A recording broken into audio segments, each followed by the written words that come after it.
ডিমের ঝোল আমাদের বাড়িতে তেমন কেউ একটা খায় না। তো আজকে ডিমের ঝোল রান্না করলাম। তো কী করে রান্না করেছি পুরো ভিডিওর সাথেই থাকুন।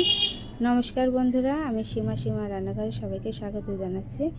তো আমার আজকের রেসিপিটা হচ্ছে ডিম রান্না। তো প্রথমে আমি ডিম রান্না করার জন্য এদের ডিমগুলোকে ভালো করে সেদ্ধ করে নেব। তো পরিমাণ মতো জল দিয়ে আমি ডিমগুলো দিয়ে দিলাম, আর সাথে আমি কয়েক পিস আলু দিয়ে দিলাম। তো ডিম আর আলু আমি সেদ্ধ করে নিয়েছি, আর ডিমগুলো ফেটে গেছে। এ পর্যায়ে নামিয়ে নেব।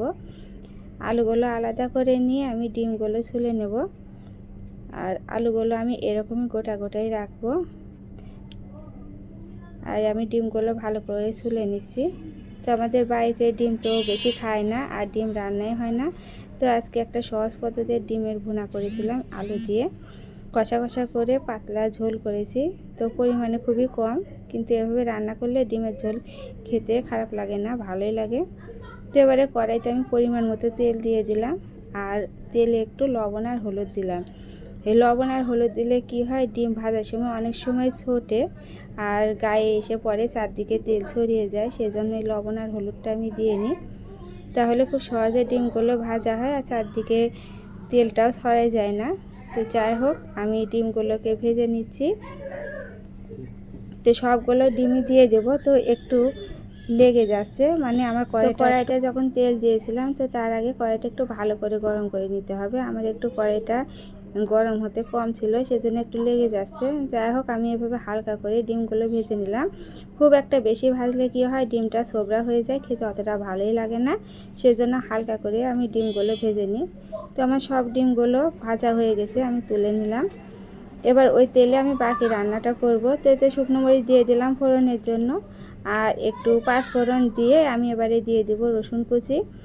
তো রসুন কুচিগুলো দিয়ে আমি একটু লাল করে ভেজে নেব। তো রসুনটা আমি আগে দিলাম, কারণ রসুনটা আমি আগে একটু ভেজে নেব, সেজন্য রসুন কুচিটা আমি আগেই দিয়ে নিলাম।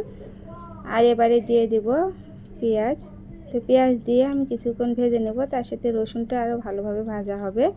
তো বাটনা মশলা সাথে আমি রসুনটাও দিয়েছি, কিন্তু তার আগে কুচি করা রসুনটাও দিলাম, ভালো লাগে ঝোলে। তো এবারে আমি বাকি যে মশলাগুলো দিয়েছিলাম সেটা স্কিপ হয়ে গিয়েছে। আমি বাটনা করা পেঁয়াজ, তারপরে হচ্ছে রসুন, আদা, জিরা, ধনিয়া আর মরিচের গুঁড়া আর কাঁচামরিচ, এগুলো দিয়েছি। তো সব কিছু বলে দিলাম। তো এই মশলাগুলো দিয়ে ভালো করে কষিয়ে নেবেন, তেল উপরে উঠে আসা পর্যন্ত মশলার উপরে। তো একটু জল দিয়ে আমি মশলাটা ভালো করে কষিয়ে নিয়েছি। তো এ পর্যায়ে আমি যে আলুগুলো সেদ্ধ করে নিয়েছিলাম, সেই আলুগুলো দিয়ে আমি মশলার সাথে একটু ভালো করে কষিয়ে নিচ্ছি, যাতে করে আলুর মধ্যে ঝাল, লবণ আর হচ্ছে মশলাটার একটা টেস্ট ভালো করে যায়। তো আমি লবণ আর হলুদও ঝোলে দিয়ে দিয়েছি আগে যখন মশলা কষালাম তখন। তো এ পর্যায়ে আমি পরিমাণ মতো জল দিয়ে দিলাম, দিয়ে আমি ঝোলটাকে ভালো করে ফুটিয়ে নেব। আর এবারে দিয়ে নেব এই তো ভেজে রাখা ডিমগুলো।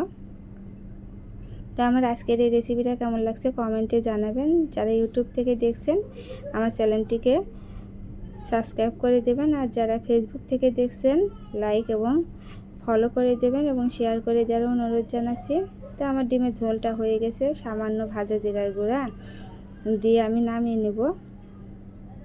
তো খুব সহজ একটা রেসিপি, অবশ্যই বাড়িতে তৈরি করবেন। আর কেমন লাগছে কমেন্টে জানাবেন। তো এই ছিল আমার আজকের রেসিপি। সবাই ভালো থাকবেন, সুস্থ থাকবেন। নমস্কার।